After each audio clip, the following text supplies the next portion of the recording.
Well, here with us with his outlook for the energy sector, natural gas, and a lot more is Doug Rachlin. He's a senior portfolio manager and head of Neuberger Berman's energy transition and infrastructure strategy.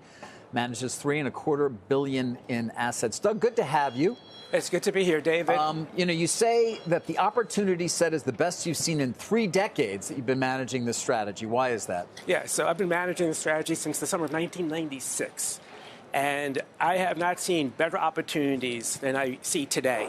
And there's a couple of reasons. One, a lot of talk about AI data centers and the effect of natural gas. I also love to talk about propane, because when you think about energy dominance from the United States, propane, our country is responsible for 46% of the world's propane exports.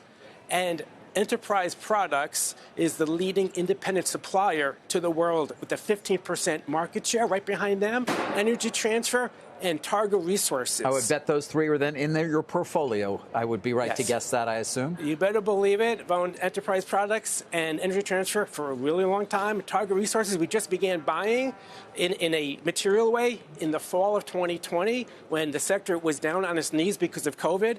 Targa is a 12-bagger since the fall of 2020, and it represents 21% of our separate account portfolio today. Is that too much? Too much weighted in one stock? So, David, as you know, I teach a class at Tufts. I'm a visiting lecturer, a class called Investing Psychology and Human Behavior, and we spend a few weeks on Charlie Munger, Warren Buffett. We talk about concentrated investing, and I think Charlie Munger has this famous quote, is that you want to invest with your highest conviction, and you should not just be playing all the stocks in the market. And he actually uses an analogy about the racetrack.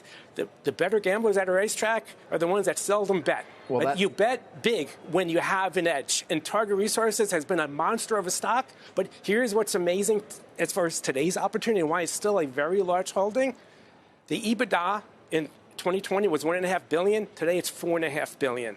Okay? Yes, the stock is up 11-fold. But the multiple, the price to EBITDA, still remains about 11 times, which is very reasonable, and they are generating a substantial amount of free cash flow today. Well, one reason why you're able to outperform significantly the Alarian MLP index. I want to get to the news today, though, because it may be changing in terms of the complexion of some of these trades. The belief has been data centers are just going to be built everywhere in this country. They're going to be powered by all sorts of things, but a lot of natural gas. And you own a lot of those companies that transmit or transfer the natural gas, the pipeline companies. Any concerns at all about this DeepSeek news and what it's going to do to the sector, Doug? Okay, so first of all, natural gas prices hit $4 last week. They hit $4 because we're finally having cold winter weather. Okay, it's nothing to do with this AI data center hype of a build out.